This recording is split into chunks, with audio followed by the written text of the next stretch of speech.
Wonderful to see you. How are you today?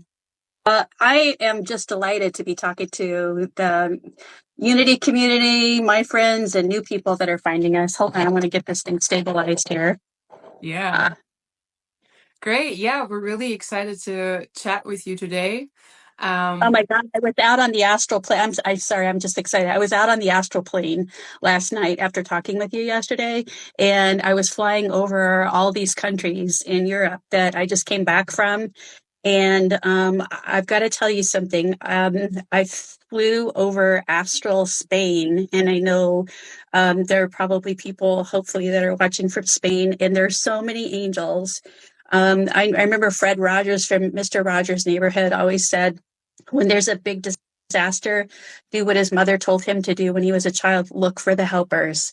And I know that our friends in the Valencia area are having a really hard time. I've just checked with two of my friends there, and they're okay.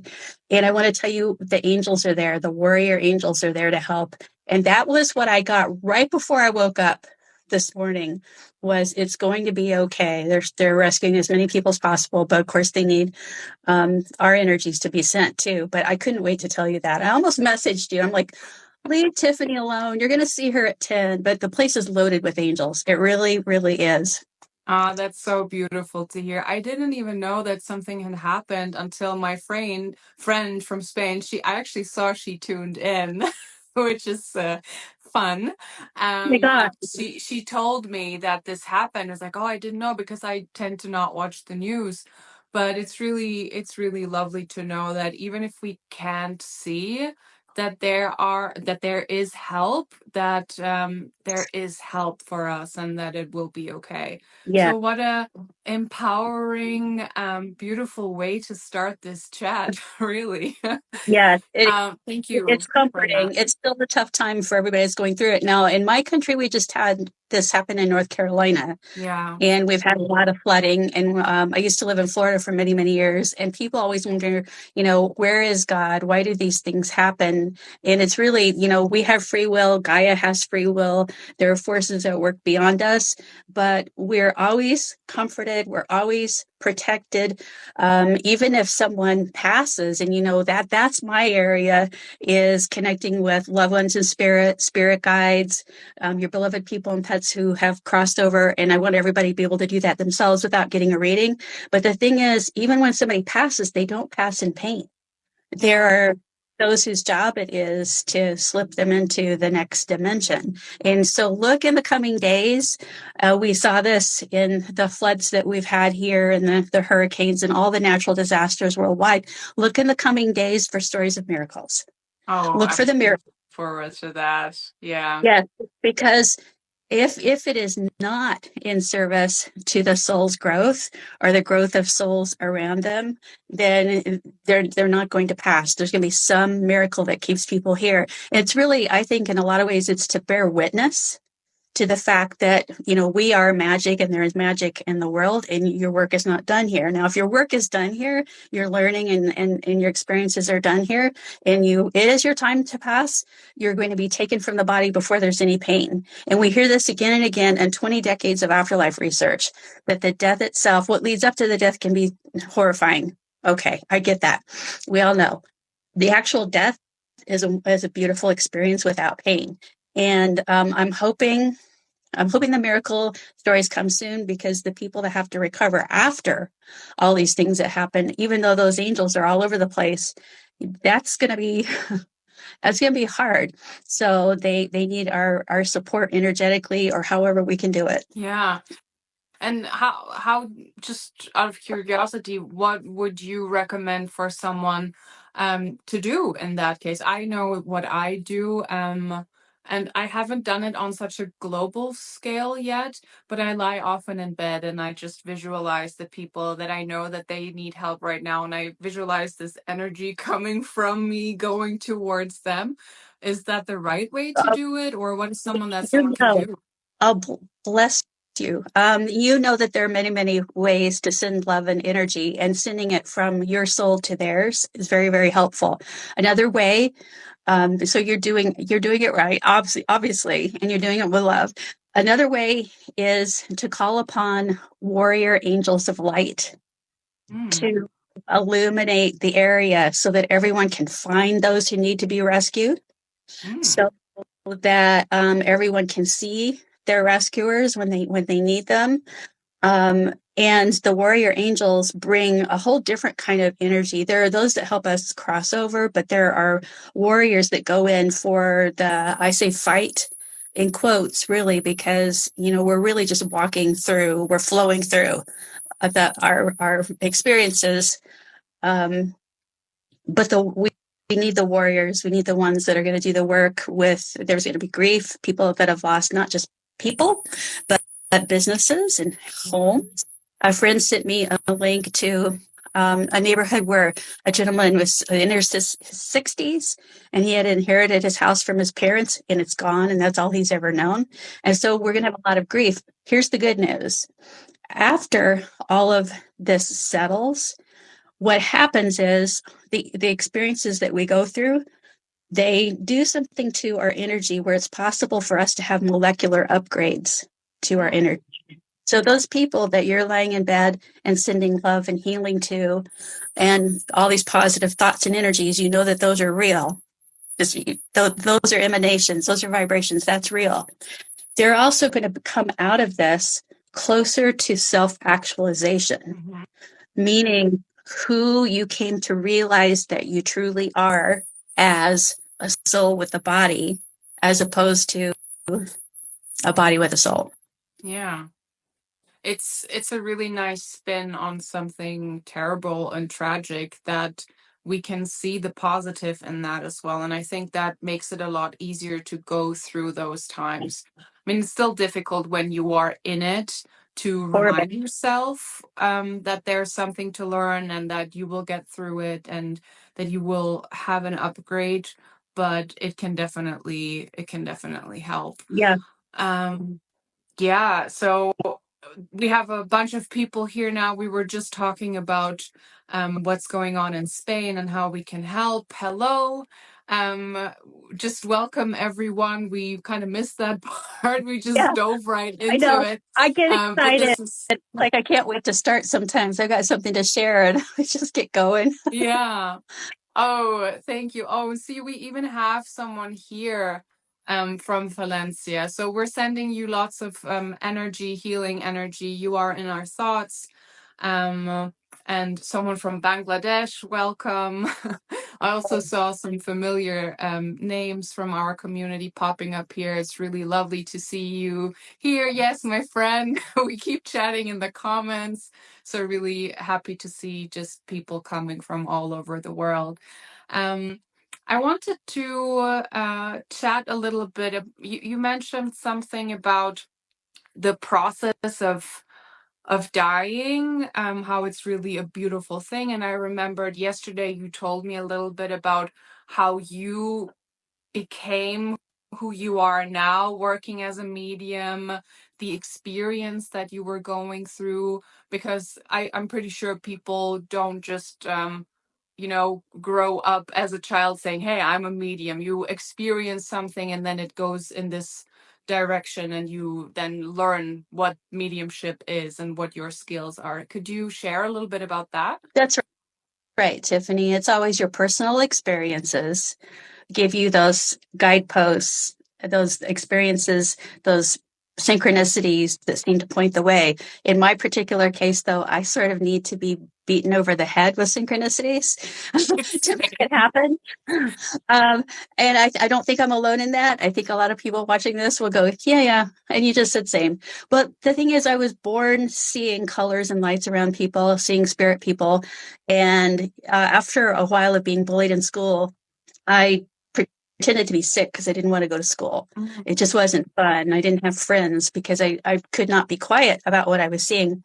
And my mom asked her dad, my maternal grandfather, to speak with me about why I was pretending to be sick all the time.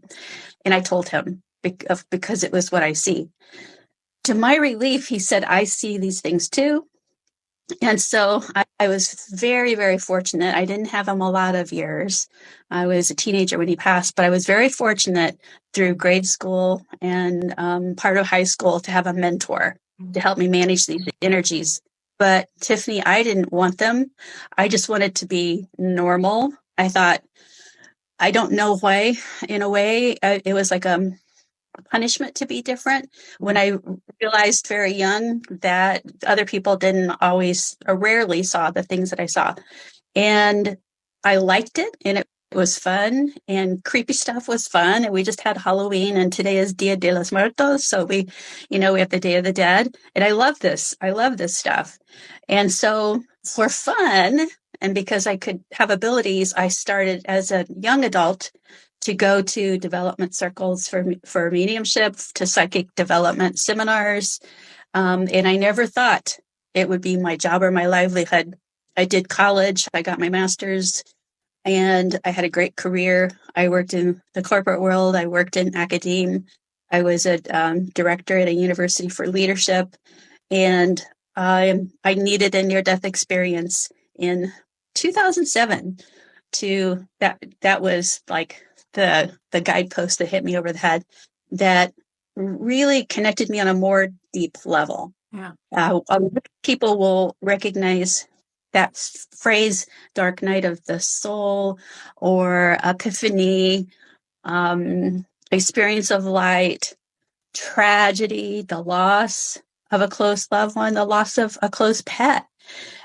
Sometimes we awaken to something within us that requires a full expression, and it's not going to be easy. It doesn't happen overnight, but I did change my life and did make this my work. And because I had been in a PhD program and working full time when that near death experience happened, I thought this is such a drastic change of my life, but I learned so much about the world, how business works, how people work, how corporate politics work, how universities do research. I learned how to do good research by being in a PhD program for just 1 year, but I got what I needed out of it. Now I'm integrating all that experience, and I go out and I research. I travel all over the world. I go and talk to people. I find experiences. I do place memory exercises. I teach classes at conferences and online. And there are some years where I still do individual readings for people when I can. And I love life. I really do. I love life. But I loved life then too. Yeah. I think I was a different person with different priorities. So, I don't want anybody thinking, oh, I'm a late bloomer too. How do I quit my job? You probably don't need to quit your job where you are. You just need to look at what you do with your thoughts, words, and actions and make sure that those are authentic to you. Wow. I just I think it's so interesting to see you did all of these things, and like in the academia and the corporate world, and how it is now working for you with what you are doing now. It makes what you're doing now so much more impactful. So it's not like those skills that you were focusing on, that you just dropped them. They were kind of part of the path to what you are doing now. That's what I see for my life as well. It's like we are on this path, and I don't think there is such a thing as a late bloomer. I think it will bloom when it's supposed to bloom, and maybe that's just supposed to be a little bit later because you needed that little puzzle piece, in order for you to actually be able to do something with it then. So thank you for sharing that also about your just how it all started for you. I think many people can relate to that. I can certainly relate to that, to not want to go to school because of feeling a lot of energies. I don't necessarily see things, but I feel a lot of things. And unfortunately, I have never had a mentor that can explain all of this to me. So for me, that really, that I felt that in my heart when you said that it's difficult when our society doesn't really, like, you don't learn this stuff in school, right? You don't learn in school that there is more to what meets the eye, that there's just so much more, and that it's not normal. So thank you for sharing that. I wanted to talk a little bit about just not everybody necessarily wants to work as a medium and teach mediumship, or necessarily deliver messages from deceased loved ones to other people, but how could someone use this ability, this sensitivity to, let's say, information, because it's information, right? You're channeling information for just their own personal development, for their own journey. That's what it's all about. You were speaking about schools and people, most people don't have mentors to tell them why they're so sensitive or why they can read the moods, feelings, emotions from a person or a place they don't have someone. And one thing that I haven't mentioned yet is that grandfather of mine was also a Protestant minister. And so he didn't let any kind of dogma get in the way. He just said that we all have gifts and they come from the divine source, which was helpful. But he also explained to me, and he didn't use this word, lie, but he said, schools and the society around you is not going to tell you the truth. It's going to tell you that you're powerless. Yeah. Society is going to tell you that you cannot trust yourself. You must trust authorities. And so the benevolent, I suppose, lie has robbed many people of the impetus, the willingness even to explore their own abilities. However, once you let go of that, you can begin to trust that you have intuition. You can begin to trust that the gut instincts, I feel it in my heart. Somehow I just know that these things are real. And the trust is built over time by following through with the insights received. And so I don't encourage people to learn to do readings for others. That's not my mission. My mission is really to teach people how to do this for themselves, to make their own connection. And you ask me, what's the benefit of being able to connect? The benefit is so that you can came here to be the soul you came here to be. The number one question that I get is, what's my soul's purpose? Yeah. Right? Everybody wants to know, why am I here? And there is a overall soul's purpose of being here and learning how to give and receive as much compassion and forgiveness as humanly possible. And I note I'm going to emphasize receiving also there. But then there's this other part that also involves our personality and our love versus fear quotient.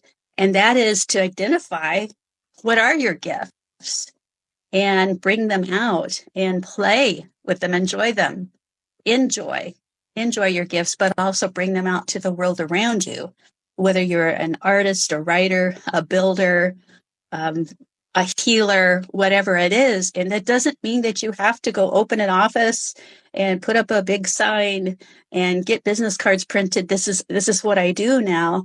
It becomes part of your daily life.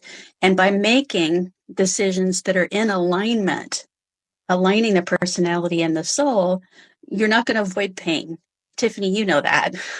Nobody gets out of here alive, first off. That's the way it is. And you're not going to avoid pain, but you will find that you won't sit in pain as long as you normally would when you're focused on receiving insights from the world around you, from inside of you. And it does reduce the suffering. That is for sure. Yeah. No, that's a good, very, very good point to make. I think people often believe that when you have this connection, that everything is just smooth sailing and I'm just constantly in the flow. We talked about this briefly yesterday. But that's kind of a goal people want to reach that is not, it's not attainable. And I've struggled personally a lot with that because I thought, what am I doing wrong? Because I'm always supposed to be in the flow, right? There's a lot of these manifesting teachers that just they make it sound a little bit like that is a state that you can always be in, but really a universal law is that you need to have the duality, otherwise the experience just ends.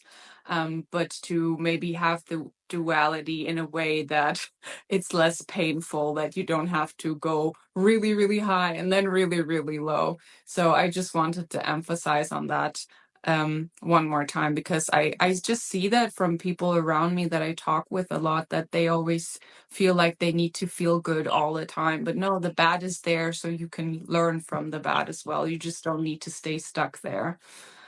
Oh, yeah. Well said. Well said. I feel so empowered by this chat. You're I doing that learned. for everyone listening as well. So thank you.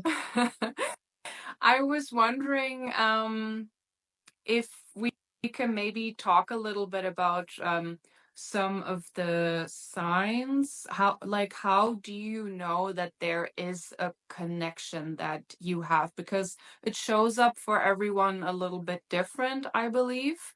But how would you know that you are open to channeling information, let's say? How does it show up for you? Well, the first thing I want to tell you is don't compare your experience with other people's experience. Mark Twain said comparison is the death of joy for a reason. Get a journal and start writing down the experiences that you have that are something unusual, above the norm, those little miracles that happen, so you can start to see patterns and trends and how you're developing and how the information's coming to you. But to give you a couple of examples, some people receive numbers and they'll say, I know when I get 333, like all of a sudden I look at the clock, and I haven't looked at the clock all day, but I look right at 333. I know that I'm getting a message. And typically the message is, you're on the right Yeah. track. Hang in there. Things are going the way they are.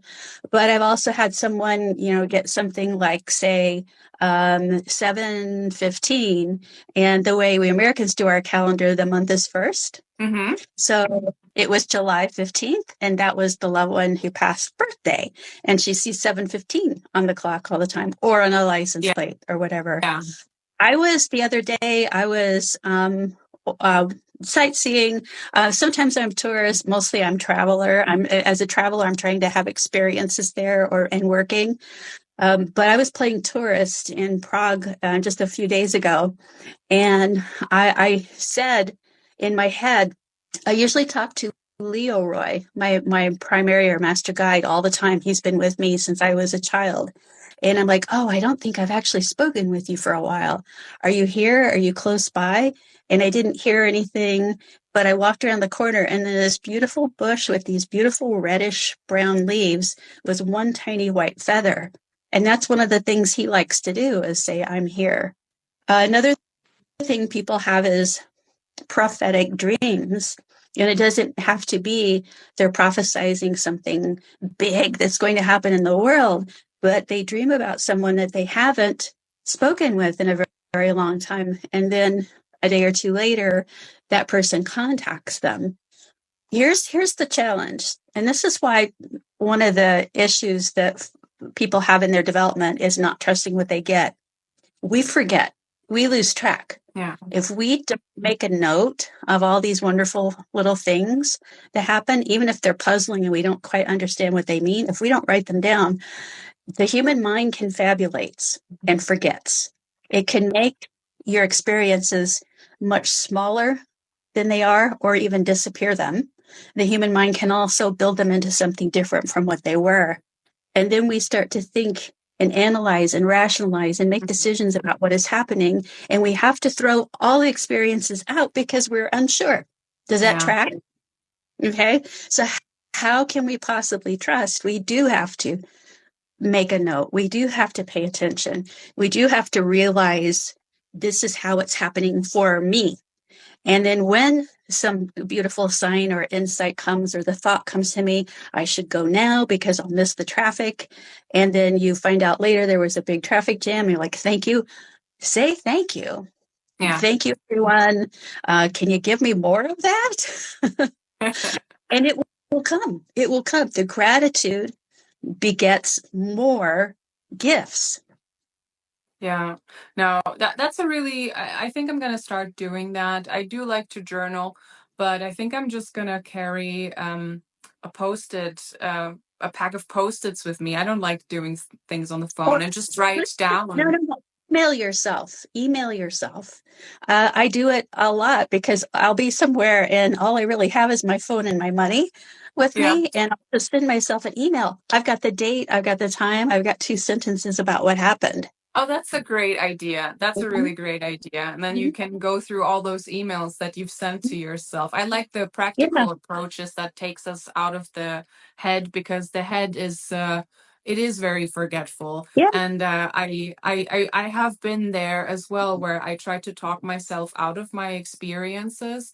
I read a lot of comments because I'm the social media manager here, and I read a lot of stuff about, oh yeah, so you're seeing repeating numbers. You've just subconsciously trained your brain to look at the clock at the same time over and over again, Okay. and then it gets you doubting, right? But it's like, Okay. I've got an answer so for that, if I may. No, no, no. We need to address this right now. we do, because I have not trained myself to look at the washing machine when it says 111, or at the air fryer when it says 111. Why not?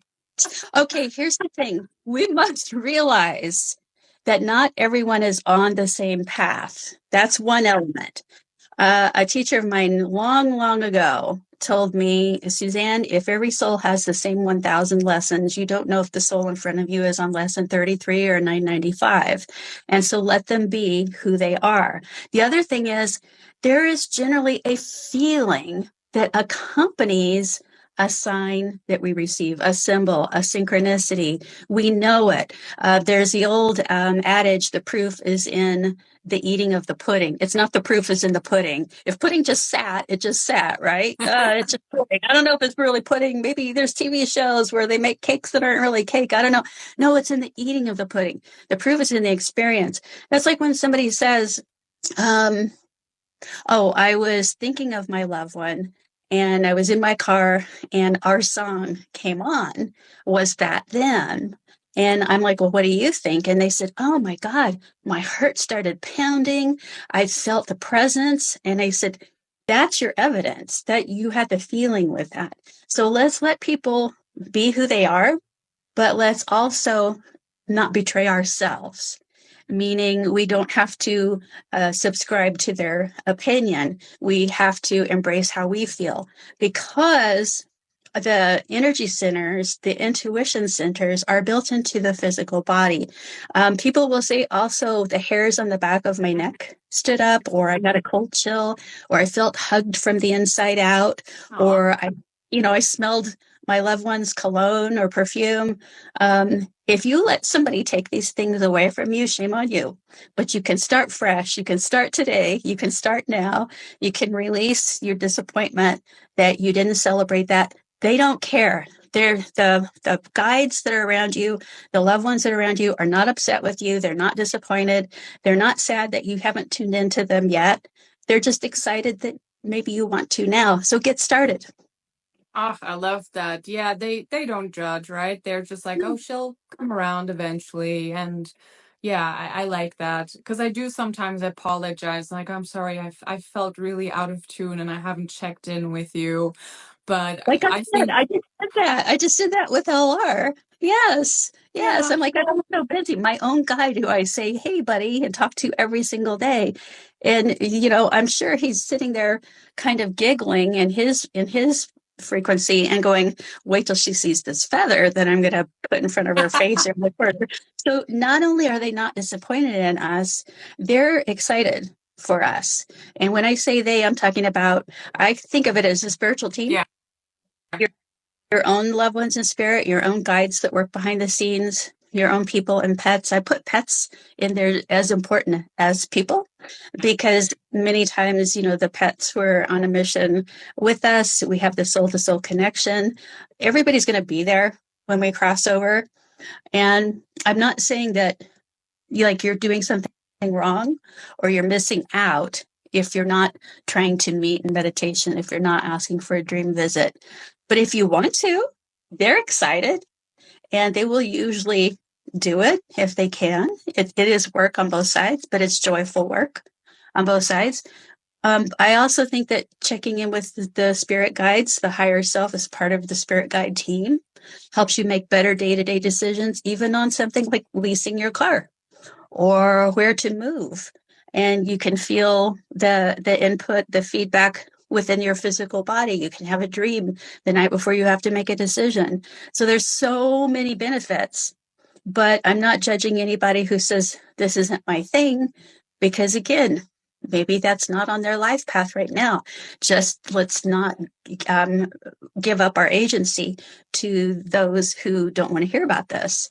They don't have to. We're living our lives. Yeah. True, true. I talked to someone earlier today and I said, "Oh, I can't chat with you much so long today because I need to prepare for this call that I have with a medium." And he's like, "Oh, a medium." And you could just see in his face, he had all of these misconceptions and prejudice popping up. And then I just explained to him, it's like, medium, it just really means that you are in tune with yourself and with what's going on around you, and it doesn't have to be this fancy schmancy, I'm levitating tables in a seance kind of thing. That's just how it's been portrayed a lot.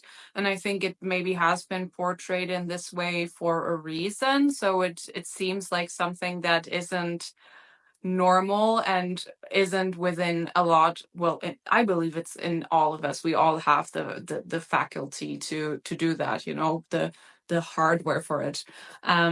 But he changed the way that he thought about it when I said, it's like, no, it's really just, your intuition. You could see the switch in him. But yeah, we're all on a different path, and then we are all using this in a different way. Do you still have a little bit of time? Or do Yeah, you have I to be do. somewhere? I Yeah? do. I don't want Yeah. to keep you past your schedule. I was wondering if we maybe had some people in the watching us that had some questions that they wanted to ask. If you do have a question, I think we should keep it sort of general. But please feel free to pop it in the comments, and we will try to get to those. I think that's instead of just me asking questions, let's include the community a little bit. Yeah, I think Fun. that would be nice. I have a weird notification thing down here. I'm gonna look at it. I hope this screen is not going to explode. Oh yeah, someone wants to join us on stage, but sorry, not today. So let's just check if we have any questions coming in, and if not, um, I think we can. Maybe I can just do a quick shout out right now. We talked about it yesterday. We have a free masterclass with Gordon Smith going on right now. He is also a medium, and he's also very much about how it is something that we have inside of us and how to use it, not necessarily just to be a medium for other people, but how to use the ability and tap into your intuition, use it for your own personal journey, and then see where it takes you. So if anyone is interested in that, you can find some posts on our social media and sign up for the masterclass. There's more than just the masterclass. There is a guided meditation.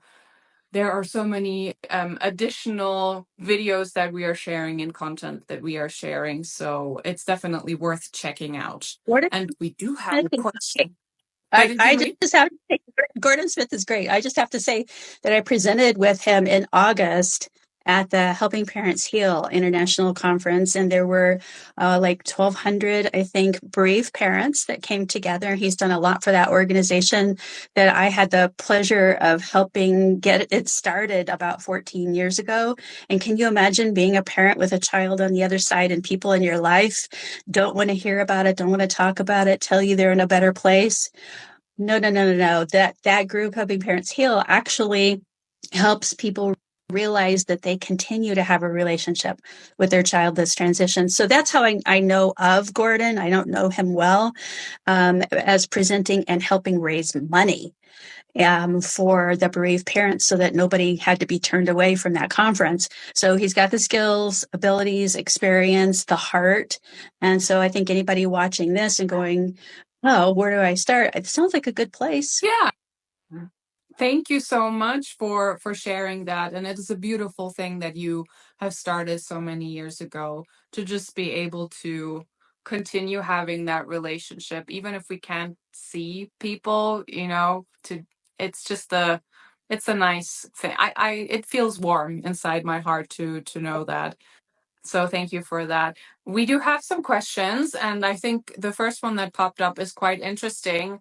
Is the mind a muscle that needs to be trained to do this over time? I find it tiring sometimes. I find it So, tiring sometimes too. And I know that it is because these abilities are working through the body, but not from the body.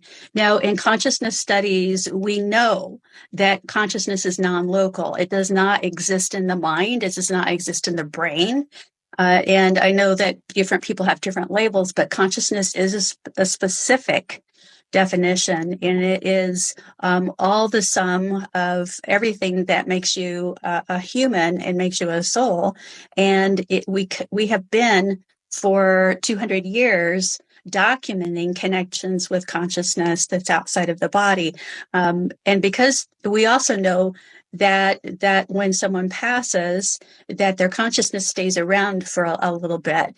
And it doesn't mean that the body is still alive because they've left the body, but they're close by.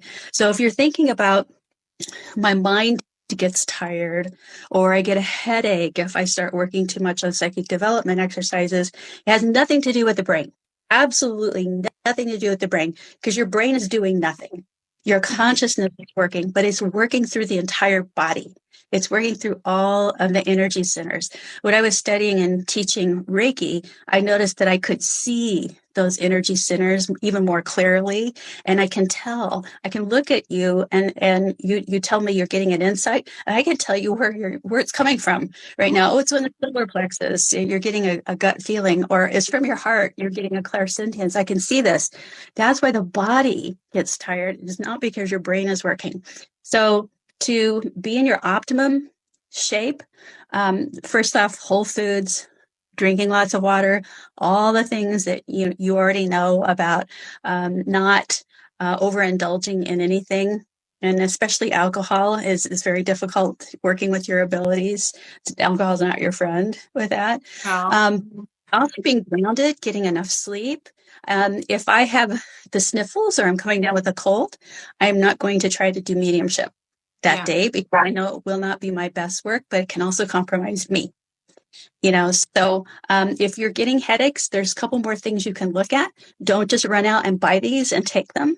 Do your research first. Yeah. But I'm going to mention to those who are developing to look at your magnesium and look at your potassium, and maybe check your levels at a holistic doctor, or have a banana and a glass of water before you work on your abilities, because you will get drained, and that's okay.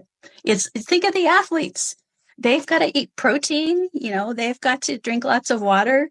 I know some of them dehydrate themselves to have the muscles stand out for competition. So we're all experiencing something to the physical body. This does not make intuition or mediumship bad or dangerous. It simply is the reality of being the soul with the body. You have to mind the body too.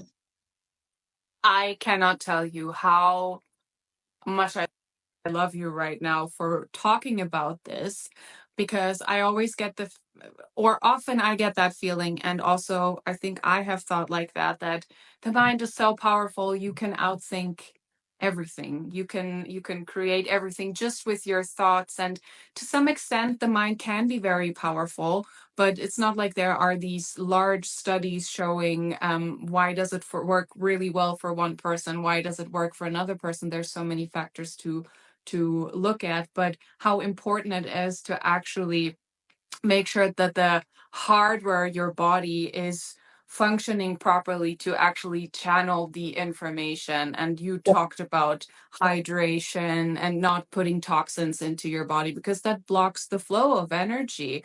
So I think that is so important. And thank you very much for talking about that, because I think it gets overlooked. And for me, I can just speak from experience. When I am eating foods that are not whole foods, when I'm just drinking a bunch of coffee all day long, when I'm just, not minding my sleep, I cannot connect properly. I really can't. It's like there is a blockage there.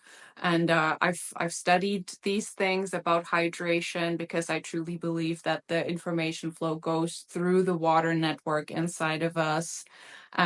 So thank you so much for pointing that out. And I think the person who asked the question was also very grateful for the answer that you gave.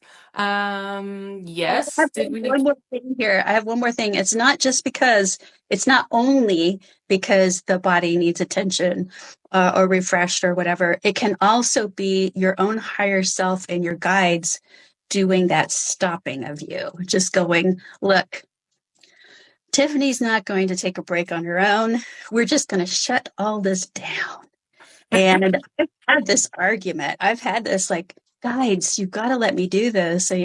These people have flown in from Canada to see me. I've got to feel better. I've got to, it's like, there's no negotiating. You're going to get protected and helped. So there, until you take care of yourself, you can't take care of anybody else. Think of being on the plane when the oxygen masks come down, yourself first, then the others. So, okay. I just had to say that it's not always the body. Sometimes we get extra protection because we need it and we're not being.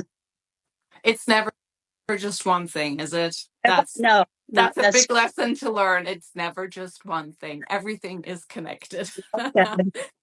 Okay. Do you have time for another question?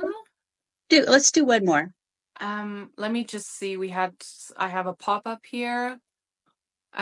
What can you do to tune into our frequency if we find it hard to meditate? So I think that touches a little bit on what we already talked about, but maybe is meditation the only way to tune into the frequency? I think that's a good question. I think it's a great question too. Change your definition of meditation. Yes, for mediumship, for doing readings for other people, yes, sitting in the power, having your quiet time, simply letting the energy run through you, not trying to do readings, all that's important. But 95% of you are not doing readings for other people. You're wanting the intelligence from all around you for yourself, for your family, to improve your lives. So don't worry about meditating for hours on end or sitting quietly and focusing on your breathing for 2 hours every day. Change your definition of meditation. I just talked about this last night, I think, with my mentoring class. My taking care of my plants is one of my meditations. I go from plant to plant. I'm dusting the leaves. I'm giving them their water and their food. And I'm not talking to the plants, although I see nothing wrong with that at all. I do. But I'm not thinking of anything else. That's lovely. Is that a pothos? I have no idea what her name is, but I know she's male for some reason. I cannot tell you how I know this.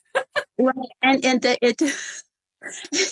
and it's nice because you'll know when you found your meditation when your thoughts are 100% present moment. People talk about mindfulness and being in the present moment. And when I hear the word mindfulness, the first time I heard it, I thought my mind is already too full. Yeah. I didn't get it. But then one day it just clicked for me. It means the thing that you are doing, you think of nothing else, and you are in a moment that transcends time and place and space. That can also be sitting in the park. It can also be hugging your cat. It just depends. Just monitor your thoughts and words. And yes, a thought could come in, but don't entertain it. Don't push it away. Another thing too is look at a picture of someone that you love, whether they're here on earth or they've passed. Look at that picture and feel in your heart that feeling of, "Aw," that kind of feeling. Sometimes when I have a class where I help people learn how to see auras, and I put up a picture of little babies that are adorable and little puppies side by side, and I'll say, choose the picture that gives you the biggest aw, and we get the heart open. So there's so many ways to meditate. Another thing too is if you're listening to a guided meditation, it could be that guided meditation is not for you. Yeah. You could switch it up, or you could just go to a breathing meditation. But I think we have overstressed the importance of meditating a certain way. And I don't think anybody who teaches any kind of meditation ever intended that. They were offering tools. Yeah. Find your, go play. Love that. We need more play. We need to have fun with it and not turn our spiritual practice into this chore. You know, if it's not fun, it's not gonna make the difference, you know? So, wow, thank you so much for this. We have now, there's more questions coming in, but we've already almost talked for an hour, which is quite long for an Instagram live. I hope we are going to do this again at some point. I really loved having you on here. Honestly, it was lovely. I resonated with so much that you said, and I think the audience did as well. So hopefully we can have some of this in the future as well. I'm only going to answer one question that someone asked in the question in the chat earlier, which was about the Flow Festival, when that was starting in Switzerland, and that is happening tomorrow. So my colleagues are preparing for that right now. It's going to be huge. I saw the stage. We're not sharing that today, that picture. It's a little secret, but it looks incredible. Hopefully, next year I will also be able to be there. Maybe you will be there. Who knows what happens? There next year. Yes, it sounds lovely. Thank you so much. I can't believe an hour went by, Yeah. and I look forward to speaking with you again. Yes, yes. I think we were meditating because it went by like this. You got it. Great. So enjoy the rest of your day. Everyone enjoy the rest of your day or your night or wherever you are on this beautiful planet. And don't forget, if you want to do something good today, send out some lovely energy, some healing energy for just the entire world and for those struggling. Wonderful. So. And so it is. Here's one thing that I do. I always say at the end of a program, sending you love with a capital L. That's the big love from my heart space to yours. That's not the little L like how I love pizza. It's big love. Yes. I do love pizza a lot, but bigger than that. Big love. Big love. Big love. Big love. Right. Thank you. Thank you so much. Bye. Bye-bye.